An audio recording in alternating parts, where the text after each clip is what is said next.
नमस्कार, मैं हूं नवजोत रंधावा। 7 बजे 7 सवाल में आपका स्वागत है। आज हम बात करेंगे महाराष्ट्र में हो रहे बवाल की।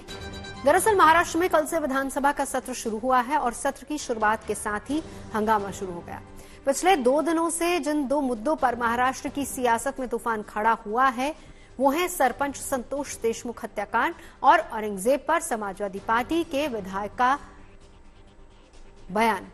सरपंच हत्याकांड के आरोपी से मंत्री धनंजय मुंडे की करीबी उन पर भारी पड़ी, लिहाजा आज उन्हें अपने पद से इस्तीफा देना पड़ा। वहीं कल अबू आजमी ने औरंगजेब की तारीफ की थी, जिसके बाद सत्ता पक्ष ने आज अबू आजमी के खिलाफ मोर्चा खोल दिया है। इन 2 मामलों पर हम चर्चा करेंगे, लेकिन सबसे पहले बात धनंजय मुंडे के इस्तीफे की।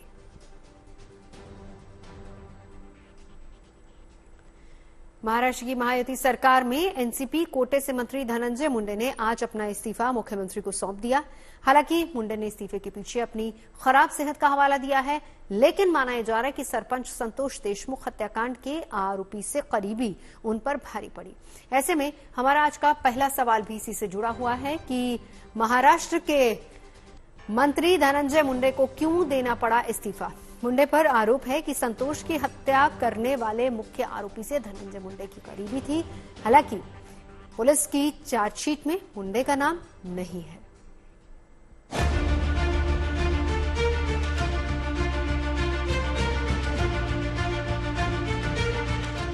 महाराष्ट्र में मंत्री धनंजय मुंडे की कुर्सी गई।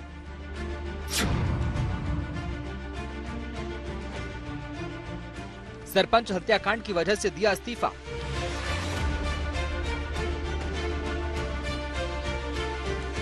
हत्या के आरोपी से करीबी मंत्री को पड़ी महंगी। मुंडे के इस्तीफे पर महाराष्ट्र में घमासान। महाराष्ट्र की महायुति सरकार में मंत्री धनंजय मुंडे ने इस्तीफा दे दिया है। मुंडे एनसीपी कोटे से सरकार मंत्री थे और उनके पास खाद्य एवं नागरिक आपूर्ति विभाग था। मुंडे का नाम सरपंच संतोष देशमुख हत्याकांड से जुड़ रहा था। इस हत्याकांड में मुंडे के करीबी सहयोगी वाल्मीकि कराड को मास्टरमाइंड माना जा रहा है। माना जा रहा है कि इस मामले में कई आरोपियों की गिरफ्तारी के बाद मुख्यमंत्री देवेंद्र फडणवीस ने धनंजय मुंडे से इस्तीफा देने को कहा था, जिसके बाद मुंडे ने इस्तीफा दे दिया। महाराष्ट्र के मंत्री श्री धनंजय मुंडे, इन्होंने अपने पद का इस्तीफा मुझे सौंपा। मैंने ये इस्तीफा स्वीकृत किया है और अगली कार्रवाई के लिए मैंने ये इस्तीफा राज्यपाल जी के पास भेज दिया है। दरअसल सरपंच संतोष हत्याकांड में एसआईटी की जांच में इस बात का खुलासा हुआ था कि आरोपियों ने बड़ी बेरहमी के साथ इस हत्याकांड को अंजाम दिया था। इसके बाद आरोपियों की गिरफ्तारी से पता चला कि इस हत्याकांड का मास्टरमाइंड वाल्मीकि कराड है। वाल्मीकि कराड मंत्री धनंजय मुंडे का करीबी माना जाता है, लिहाजा धनंजय पर कार्रवाई की मांग हो रही थी। हालांकि मुंडे ने दावा किया कि उन्होंने खराब सेहत की वजह से इस्तीफा दिया है। और मुझे ये पता चला है कि धनंजय मुंडे ने रेजिग्नेशन दिया है। मैं उस भी निर्णय का स्वागत करती हूँ। ये निर्णय और पहले होना चाहिए था। लेने वालों ने लेना चाहिए था, देने वाले ने देना चाहिए था, तो शायद ये प्रवास से वो बच्चा। बीड के सरपंच संतोष देशमुख हत्याकांड को अंजाम देने के दौरान आरोपियों ने क्रूरता की सभी हदों को पार करते हुए वारदात के फोटो और वीडियो भी रिकॉर्ड किए थे। जब पुलिस की जांच में वो वीडियो सामने आए तो महाराष्ट्र में बवाल खड़ा हो गया। आरोपियों के खिलाफ कड़ी कार्रवाई की मांग उठने लगी और आरोपियों के करीबी मंत्री धनंजय मुंडे पर इस्तीफे का दबाव बढ़ने लगा। बताया जा रहा है कि सोमवार की रात महाराष्ट्र के सीएम देवेंद्र फडणवीस और डिप्टी सीएम अजित पवार के साथ मुलाकात के दौरान धनंजय मुंडे के इस्तीफे पर सहमति बन गई थी। धनंजय मुंडे के इस्तीफे पर एनसीपी ने कहा, हालांकि चार्जशीट में धनंजय मुंडे का नाम कहीं भी नहीं है, लेकिन वो मुंडे के इस कदम का स्वागत करते हैं।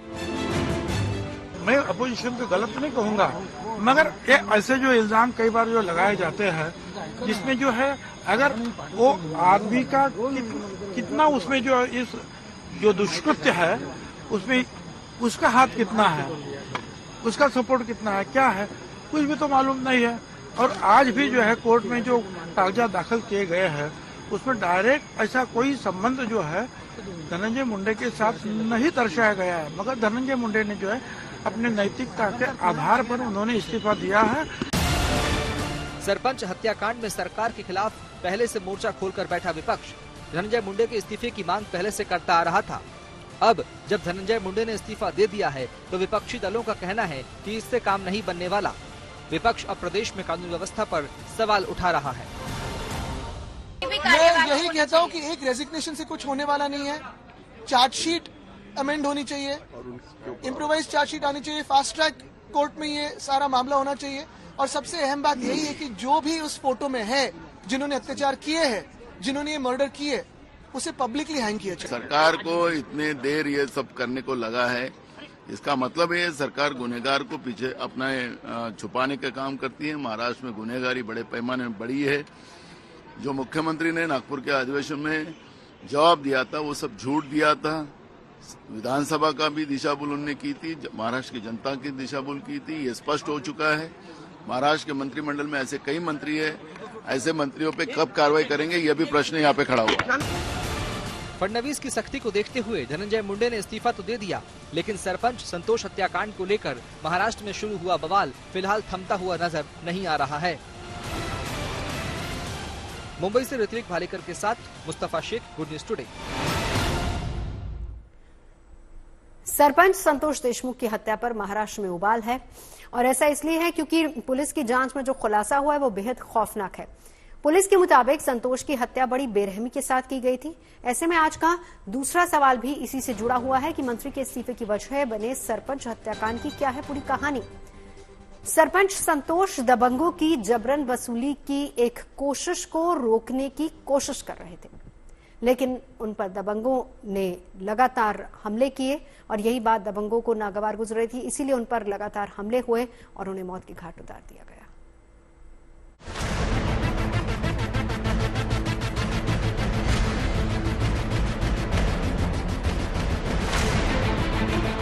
पहले अपहरण, फिर मारपीट, प्रताड़ना और क्रूरता के साथ हत्या। और हत्या के बाद हंसी ऐसी कि शैतान की भी रूह कांप जाए। इन तस्वीरों के पीछे कहानी कुछ यूं है। वाल्मीकि कराड ने बीड़ में मौजूद एक रिन्यूएबल एनर्जी कंपनी के भूमि अधिग्रहण अधिकारी से 2 करोड़ रुपयों की फिरौती मांगी थी, जिसके बाद बीड़ जिले के मासाजोग गांव के सरपंच संतोष देशमुख जबरन वसूली की एक कोशिश को रोकने में लग गए। वसूली रोकने की उनकी ये कोशिश कराड और उसके सहयोगियों को नागवार गुजरी और फिर रची गई हत्या की साजिश।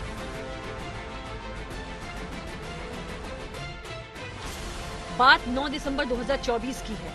पहले डोगांव टोल प्लाजा से 6 लोगों ने सरपंच संतोष देशमुख को अगवा किया। उन्हें एक एसयूवी में केज तालुका की ओर ले जाया गया। आरोपियों ने सरपंच देशमुख को दोपहर 3:30 बजे से शाम 6 बजे तक 41 इंच लंबी गैस पाइप, 5 क्लच वायर वाली लोहे की रॉड, लकड़ी के डंडे, लोहे के फाइटर और धारकट्टी का इस्तेमाल कर पहले तो बेरहमी से पीटा, फिर आरोपियों ने देशमुख को वाहन से बांधकर घसीटा। और जो मैं अंतर्मन से दे रही हूँ, जिन्होंने उस बच्चे को इतनी निर्दयता से मारा है और उसके ऊपर उसका वीडियो किया है, उनके मन में जितनी निर्मनुष्यता, निर्दयता है, उतनी निर्दयता मेरे मन में नहीं कि मैं इस वीडियो को देखूं और इसके ऊपर कुछ राजनीति का प्लान करूं। मैं उस वीडियो को नहीं देख पाऊंगी, मेरे में उतना बल नहीं। जब लगातार पिटाई से संतोष बेसुध हो गए और मरने की कगार पर पहुंचे तो उन्होंने पानी मांगा। बावजूद इसके आरोपियों का दिल पसीजा नहीं। इतना ही नहीं, हमलावरों ने पूरी घटना के 15 वीडियो रिकॉर्ड किए और 8 तस्वीरें भी खींची। वीडियो एक आरोपी महेश केदार के स्मार्टफोन पर शूट किए गए थे और उनकी अवधि 2 सेकंड से 2 मिनट 4 सेकंड के बीच है। उनकी हत्या के बाद हत्यारों ने उनके शव को नांदुरघाट रोड पर ले जाकर फेंक दिया।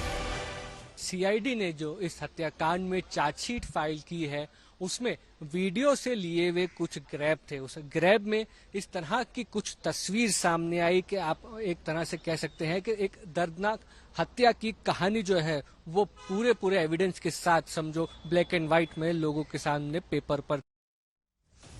जांच टीम का कहना है कि जब सरपंच देशमुख को प्रताड़ित किया जा रहा था, तब एक आरोपी ने अपने मोबाइल फोन से 2 व्हाट्सएप वीडियो कॉल किए थे, जिसमें पहला शाम 5:14 और दूसरा शाम 5:26 पर किया गया।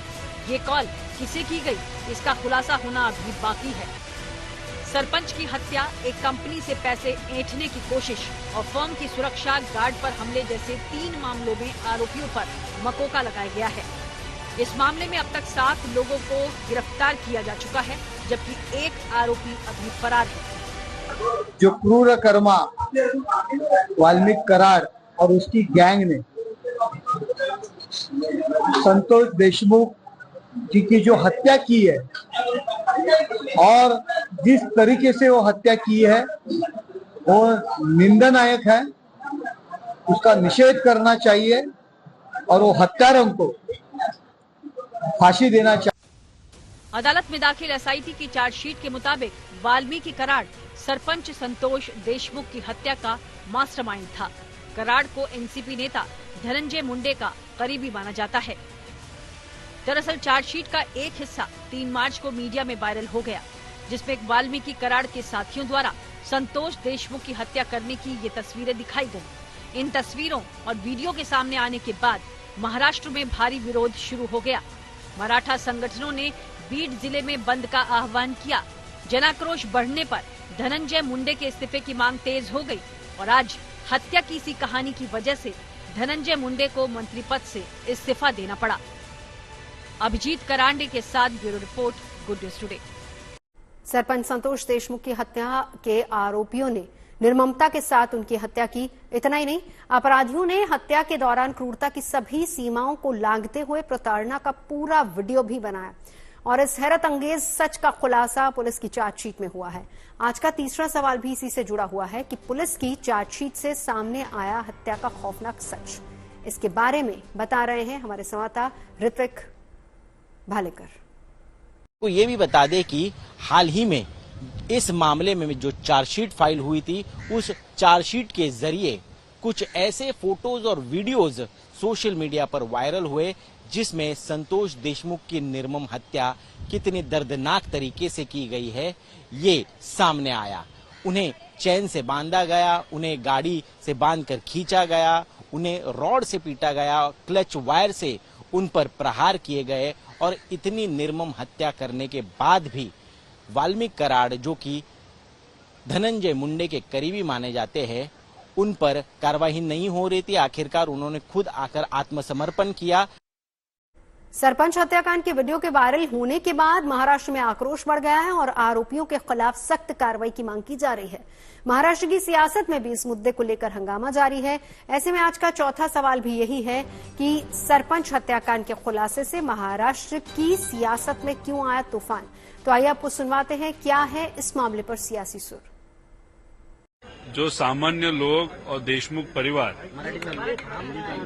संतोष देशमुख को न्याय मिलने के लिए वो लड़ रहे थे, इसका ये परिणाम है। सरकार ने लेट किया लेकिन उनका राजीनामा लिया।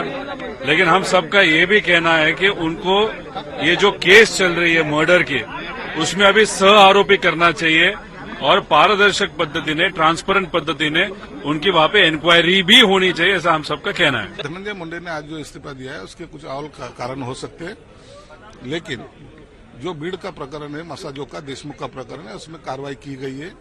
आरोपी को अटक भी किया गया और आज दिन में चार्जशीट भी उनकी अभी कोर्ट में दाखिल की गई है। अब पुलिस के तपास में जिसका नाम आएगा उसको आरोपी बनाया जाएगा, लेकिन आज तक के मेरे जानकारी के हिसाब से धनंजय मुंडे का चार्जशीट में नाम नहीं। मुझे लगता है बहुत जल्दी उन्होंने इस्तीफा देना चाहिए था, उन्होंने बहुत देर की। जो फोटो आया ये बहुत गंभीर विषय है, जो मेंटालिटी है लोगों की, जिसके वजह से ये ऐसा गंदा ये हत्या तो कोई भी किसी की भी खराब है, पर ये तो बहुत नीच पद्धति की हुई है। तो उन्होंने पहले दिन पे ही राजीनामा देना चाहिए था और ये सब जो लोग है उनको फांसी की शिक्षा। हम अपेक्षा कर रहे थे कि सरकार जल्दी से जल्दी कार्रवाई करेगी, लेकिन 3-4 महीने लोगों ने सरकार ने निर्णय नहीं लिया, इसलिए लोग बहुत आक्रोशित थे। कल जब टीवी पे उनका फोटो वायरल हुआ, संतोष देशमुख को किस तरह से मारा गया, किस तरह से उसको हाल कर दिए गए, तो लोग और आक्रोशित हो गए। और मुझे लगता है कि अभी उन्होंने कम से कम फास्ट ट्रैक कोर्ट पे जल्दी से जल्दी फैसला करना चाहिए। केवल सरपंच हत्याकांड और धनंजय मुंडे के नाम पर ही बवाल नहीं मचा हुआ है, बल्कि महाराष्ट्र की सियासत में समाजवादी पार्टी के विधायक अबू आजमी के एक बयान पर भी घमासान है। दरअसल आजमी ने औरंगजेब की तारीफ करते हुए दावा किया था कि फिल्मों में औरंगजेब को लेकर गलत इतिहास बताया जा रहा है। आज का 5वां सवाल भी इसी से जुड़ा हुआ है कि महाराष्ट्र में औरंगजेब के नाम पर क्यों हो रहा है घमासान। औरंगजेब की तारीफ वाले बयान पर मचे बवाल के बीच अबू आजमी ने सफाई दी है, लेकिन आज इस मुद्दे पर सड़क से लेकर विधानसभा तक खूब हंगामा हुआ। की लाश पर खड़े होकर हमने एक ताज पहना था, इसे दोबारा उसी वक्त पहनेंगे जब उस सांबा की चीखें पूरे हिंदुस्तान में गूंजेगी। औरंगजेब ने बहुत सारी मंदिरें बनवाई हैं। क्या बात करते हैं? तो आप औरंगजेब को क्रूर शासक नहीं मानते हैं? नहीं, मैं नहीं मानता। औरंगजेब क्रूर शासक नहीं? बिल्कुल नहीं, मैं बिल्कुल क्रूर शासक।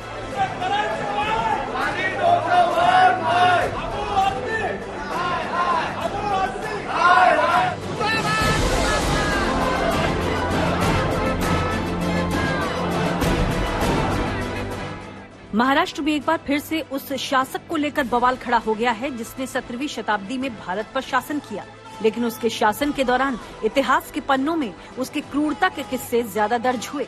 मराठों की अस्मिता के प्रतीक और हिंदुस्तान के परम योद्धा शिवाजी महाराज के बेटे संभाजी महाराज को मुगल शासक औरंगजेब ने धोखे से पकड़कर बेरहमी से हत्या कर दी थी।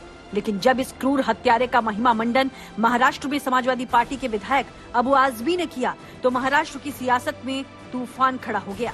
दरअसल बवाल की शुरुआत संभाजी महाराज के जीवन पर बनी फिल्म छावा पर आजमी की टिप्पणी से शुरू हुई थी, जिसमें उन्होंने कहा कि औरंगजेब को लेकर गलत इतिहास बताया जा रहा है। सब गलत हिस्ट्री दिखाई जा रही है। औरंगजेब रहमतुल्लाह अलैह ने बहुत सारी मंदिरें बनवाई हैं और आप बनारस में जाकर देखेंगे एक बच्ची, पंडित की बच्ची को जब उनका ही एक सिपाही सालार उसके साथ शादी करना चाहता था, उन्होंने उस सिपाही सालार को 2 हाथियों के बीच पैर बांध कर मार दिया और उन पंडितों ने उनके लिए एक मस्जिद बना के दिया वहाँ पर। क्या बात करते हैं? गलत हिस्ट्री। तो आप औरंगजेब को क्रूर शासक नहीं मानते हैं? नहीं, मैं नहीं मानता। औरंगजेब क्रूर शासक नहीं? बिल्कुल नहीं, मैं बिल्कुल क्रूर शासक नहीं मानता। करीब 50 बरस तक हिंदुस्तान की गद्दी पर बैठने वाला मुगल शासक औरंगजेब का इतिहास मजहबी कट्टरता, सख्त शरिया कानूनों और दूसरे मजहब के लोगों की खौफनाक प्रताड़ना से भरा हुआ है। लेकिन जब अबू आजमी ने औरंगजेब की तारीफ की और दावा किया कि औरंगजेब ने मंदिरों का निर्माण कराया, तो आजमी पर देशद्रोह का मुकदमा चलाने की मांग होने लगी। उनका बयान बहुत ही गलत है और निंदाजनक है। जो औरंगजेब ने छत्रपति संभाजी महाराज को 40 दिन इनका हलाल किया है, अत्याचार किया, उनके नाखून निकाले, आंख निकाले, चमड़ी उधेड़ दी, जीभ जबान काट दी, ऐसे औरंगजेब को अच्छा कहना ये तो महापाप है। आजमी के बयान पर आज विधानसभा में खूब हंगामा हुआ। महायुति के विधायकों ने आजमी के खिलाफ विधानसभा परिसर में प्रदर्शन किया और आजमी के खिलाफ कार्रवाई की मांग की। हंगामे की वजह से आज पूरे दिन विधानसभा बाधित रही। देखो, दोनों सदनों ने आज एक साथ उनको निलंबन की मांग की है। शायद उसके ऊपर फैसला भी हो जाएगा और कल उनका निलंबन होना तय है, ऐसा मैं मानता हूँ। महाराष्ट्र में औरंगजेब पर चल रहे बवाल की गूंज दिल्ली तक सुनाई दी। एक तरफ जहां बीजेपी ने अबू आजमी के बयान को लेकर समाजवादी पार्टी पर हमला बोला, तो वहीं कांग्रेस नेता इमरान मसूद ने आजमी के बयान का समर्थन किया। इतिहास के सबसे क्रूर और अत्याचारी शासकों में से एक औरंगजेब का महिमा मंडन संपूर्ण भारतीय समाज के लिए बहुत अपमान की बात है और ये कांग्रेस पार्टी और इंडी गठबंधन की पुरानी फितरत है। इससे पूर्व भी इनके राज्यसभा सांसद इमरान प्रतापगढ़ी औरंगजेब की कब्र पे जाकर फातिया पढ़ चुके हैं। तो इतिहास पढ़िए ना, गजेटियर उठाइए बनारस का, देखिए उन्होंने बनवाए कि नहीं बनवाए। तो जो इतिहास के अंदर लिखा हुआ है आप उसको मिटा नहीं सकते हैं। आप एक फिल्म मिला करके कि जो इतिहास को उल्टा सीधा बताने का काम कर रहे हैं, ये मत करिए, अधूरा ज्ञान नुकसान देता है। इस मामले में बवाल बढ़ने के बाद अबू आजमी ने सफाई देते हुए कहा कि उनके शब्दों को तोड़ा मरोड़ा गया है। हिस्टोरियन की लिखी हुई किताब, इनके स्टेटमेंट के ऊपर मैंने जो औरंगजेब की तारीफ किया, मैंने कभी अपने किसी महापुरुष चाहे संभाजी महाराज हो, छत्रपति शिवाजी महाराज हो, उनके बारे में कोई एक लफ्ज गलत नहीं बोला है। लेकिन अगर इन चीज़ों से किसी को वो लगता है कि इसको तोड़ मरोड़ के पेश करके किसी को लगता है कि मैंने गलत बोला है, तो भाई मैं अपनी पूरी स्टेटमेंट को। औरंगजेब पर बयानबाजी को लेकर उठा तूफान अब कानूनी मुकाम तक पहुंच गया है और महाराष्ट्र के ठाणे में उनके खिलाफ केस दर्ज कर लिया गया है। मुंबई से दिव्येश सिंह के साथ bureau report, good news today.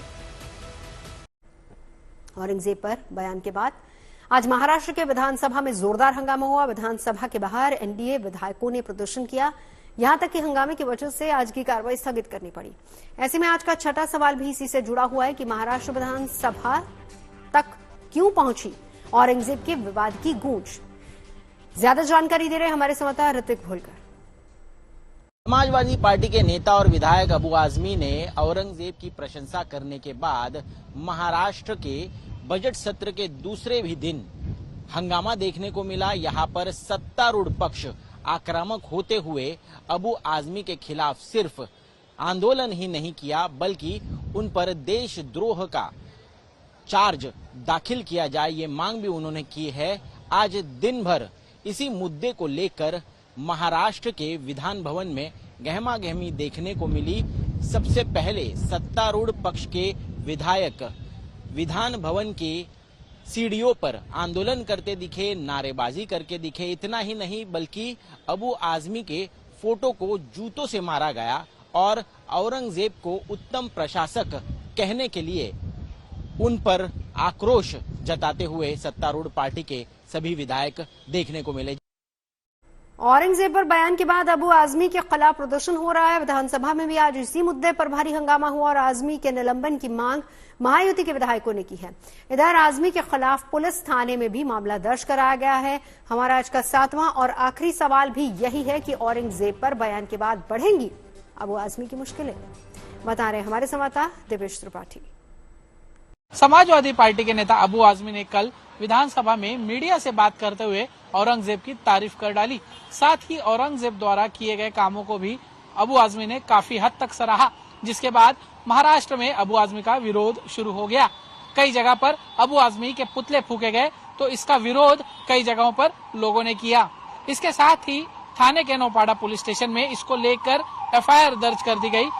7 बजे 7 सवाल में अभी के लिए बस इतना ही। देश और दुनिया की तमाम अच्छी खबरों के लिए आप देखते रहिए गुड न्यूज।